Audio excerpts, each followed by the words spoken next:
बस एक बार मेरे साथ हम बिस्तर हो जाए।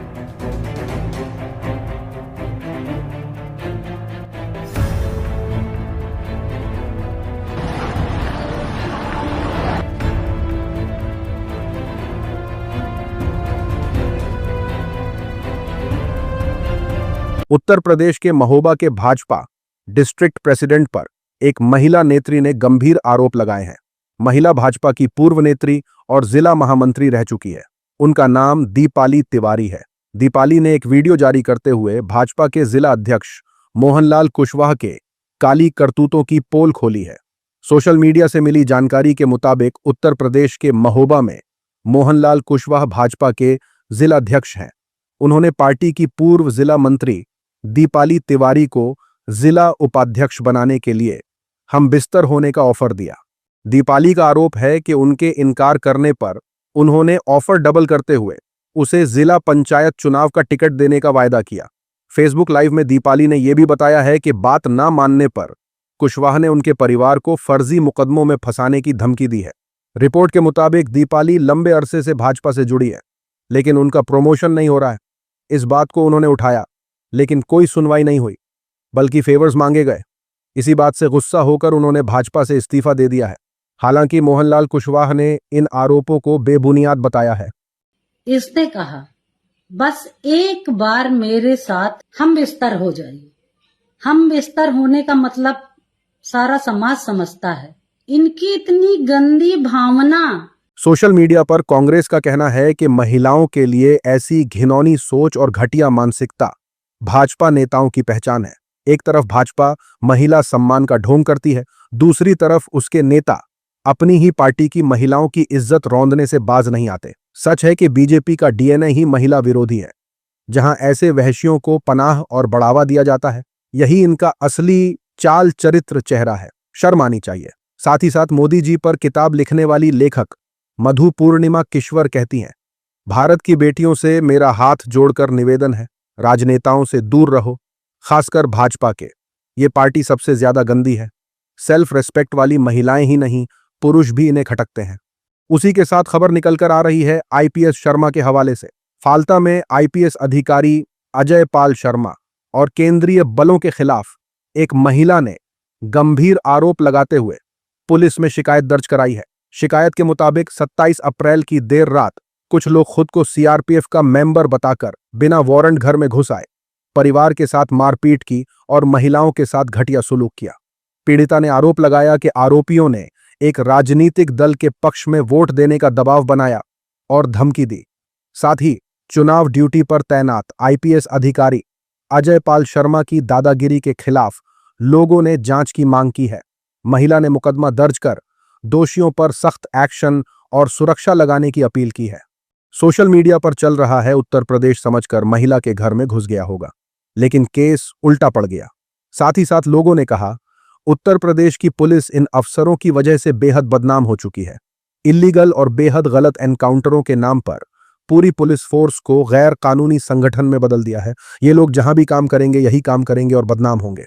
उसी के साथ खबर निकलकर आ रही है ओडिशा से। मामला इंडियन ओवरसीज बैंक से जुड़ा है। ओडिशा के क्योंझर से आई उस खौफनाक तस्वीर ने पूरे देश का कलेजा चीर दिया था, जहां एक भाई अपनी बहन की हड्डियों का कंकाल लेकर बैंक की चौखट पर न्याय मांगने पहुंच गया था। आज उस संघर्ष का एक भावुक अंत हुआ है। वायरल वीडियो के बाद जब सिस्टम पर सवाल उठे, लोगों ने बैंक की ऐसी फटकार लगाई, इतनी गालियां दी कि प्रशासन को झुकना पड़ा और इंसानियत की जीत हुई। बैंक अधिकारियों ने खुद गांव जाकर जीतू मुंडा के परिवार को उनकी हक की राशि सौंपी है।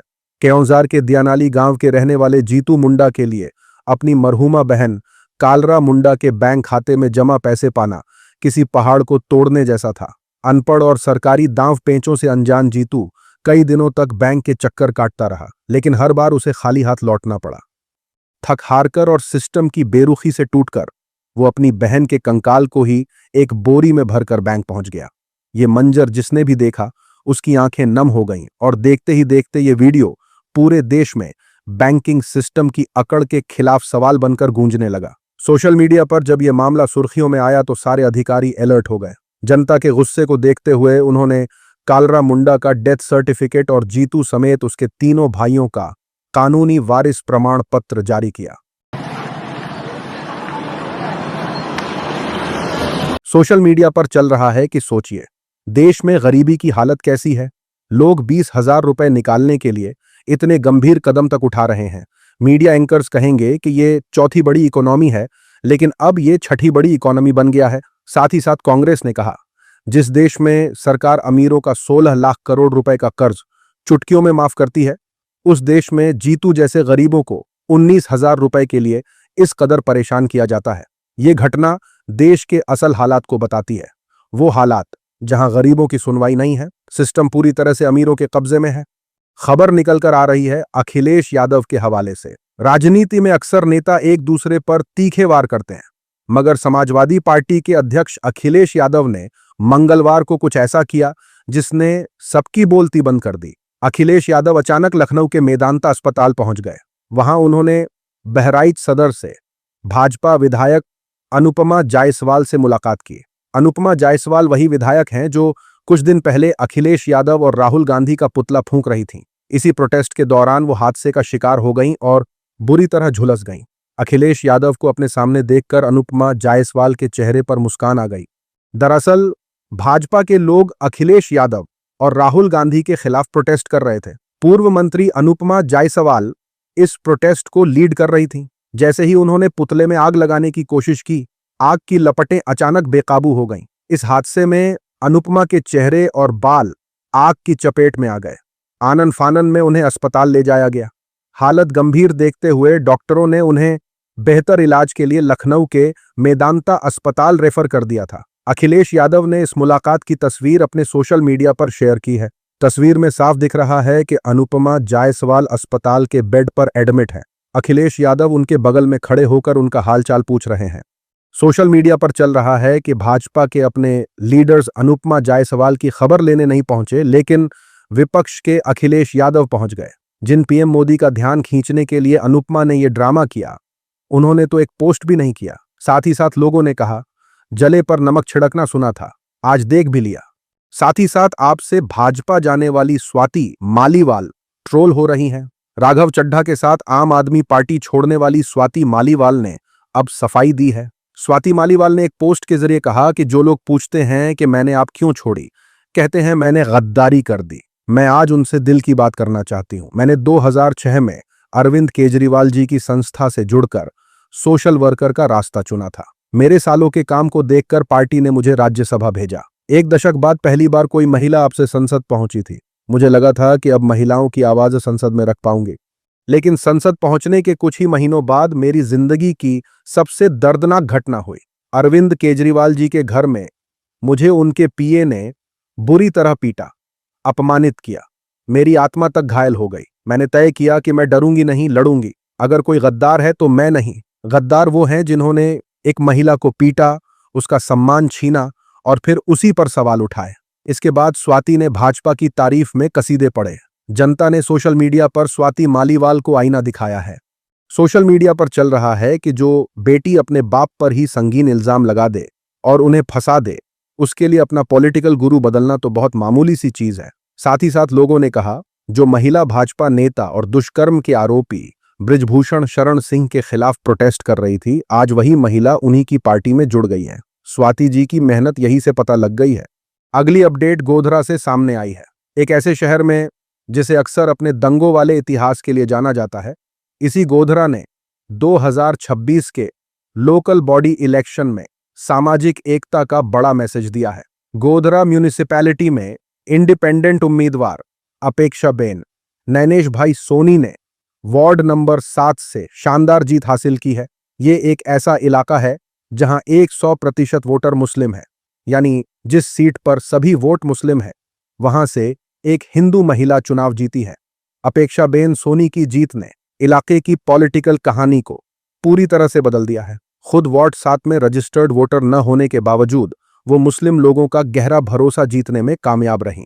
राजनीतिक जानकार बताते हैं कि उनकी जीत मुस्लिम वोटरों के पक्के सपोर्ट से मुमकिन हुई, जिन्होंने स्थानीय मुद्दों के लिए सही माने जाने वाले उम्मीदवार को चुनने के लिए और जगहों से हटकर वोटिंग पैटर्न से आगे बढ़ने का फैसला किया। इस नतीजे को गोधरा के राजनीतिक इतिहास में एक मील का पत्थर माना जा रहा है, जो सामाजिक भाईचारे और मेलजोल का एक अनोखी मिसाल है। सोशल मीडिया पर चल रहा है कि इस खबर ने साबित कर दिया है कि मुस्लिम कभी हिंदुओं के खिलाफ नहीं थे और न है, बल्कि वो भाजपा के खिलाफ हैं। लेकिन भाजपा वाले बहुत से हिंदुओं को मुसलमानों से खतरा बताकर दूरियां पैदा करते हैं। साथ ही साथ लोगों ने कहा, अच्छे बुरे लोग हर जगह हैं, हम भी नहीं मानते कि कोई भी मुस्लिम किसी हिंदू के खिलाफ है, लेकिन ये भाजपा वाले नफरती नैरेटिव बनाकर जनता को उल्लू बनाते हैं। ये नैरेटिव बंगाल में काम नहीं आएगा। खबर निकलकर आई है इंदौर से। इंदौर के हनीमून मर्डर मामले में आरोपी सोनम रघुवंशी को जमानत मिल गई है। पुलिस के मुताबिक कोर्ट से जमानत मंजूर हो चुकी है। सिर्फ सोनम ने ही जमानत याचिका दायर की थी, जबकि बाकी आरोपियों ने अब तक कोई जमानत याचिका दाखिल नहीं की है। सोनम की तरफ से दलील दी गई कि जांच पूरी हो चुकी है और चार्जशीट दाखिल की जा चुकी है। उन्होंने जांच में पूरा सहयोग किया है और आगे भी सहयोग करेंगी। वो लगभग 10 महीनों से जेल में बंद है, इसलिए उन्हें जमानत से बेदखल नहीं किया जाना चाहिए। रिपोर्ट्स के मुताबिक उनके पिता और चचेरे भाई जमानत बॉन्ड देने के लिए शिलांग पहुंच गए हैं और संभावना जताई जा रही है कि उन्हें रिहा कर दिया जाएगा। ये मामला देश की सबसे चर्चित हत्या की वारदातों में से एक है। पुलिस के मुताबिक राजा रघुवंशी और उनकी पत्नी सोनम 21 मई को हनीमून मनाने शिलांग पहुंचे थे। वहां से दोनों 26 मई को सोहरा घूमने गए। उसी दिन दोनों लापता हो गए। मध्य प्रदेश के कारोबारी रघुवंशी की पिछले साल मई में अपनी पत्नी के साथ हनीमून पर मेघालय आने के बाद हत्या कर दी गई थी। सोशल मीडिया पर चल रहा है कि बताइए, अपने शौहर को मारने जैसे गंभीर जुर्म में इसे जमानत मिल गई, लेकिन एक्टिविस्ट उमर खालिद को जमानत नहीं मिल रही है। फिर बोलते हैं कि न्यायपालिका पर सवाल मत उठाओ। साथ ही साथ लोगों ने कहा, क्या यह जमानत सोनम को हनीमून मनाने के लिए दी गई है? क्या मजाक चल रहा है? समझ के बाहर है।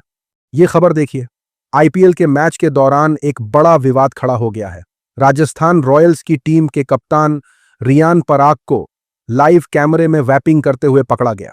वैपिंग यानी इलेक्ट्रॉनिक सिगरेट से धूम्रपान करना। भारत में पीसीए 2019 कानून के तहत वैपिंग पूरी तरह इल्लीगल है। इस कानून के मुताबिक इसे इस्तेमाल करने, बेचने या रखने पर 3 साल तक की जेल और 5 लाख रुपए तक का जुर्माना लग सकता है। रियान पराग डगआउट में या मैदान के पास बैठे हुए कैमरे के सामने ही ये कर रहे थे, जो सबके सामने आ गया। लोगों ने इसकी तस्वीर शेयर करते हुए सवाल उठाया कि बीसीसीआई क्या कर रहा है? नियम सबके लिए क्यों नहीं लागू होते? इस सवाल के बाद सोशल मीडिया पर खूब चर्चा शुरू हो गई।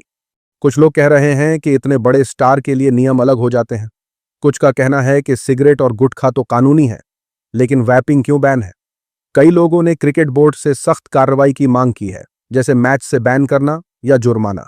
अभी तक बीसीसीआई या राजस्थान रॉयल्स की तरफ से कोई बयान नहीं आया है। यह मामला इसलिए ज्यादा चर्चा में है क्योंकि खिलाड़ी युवाओं के रोल मॉडल होते हैं और लाइव टीवी पर नियम तोड़ना अच्छा संदेश नहीं देता।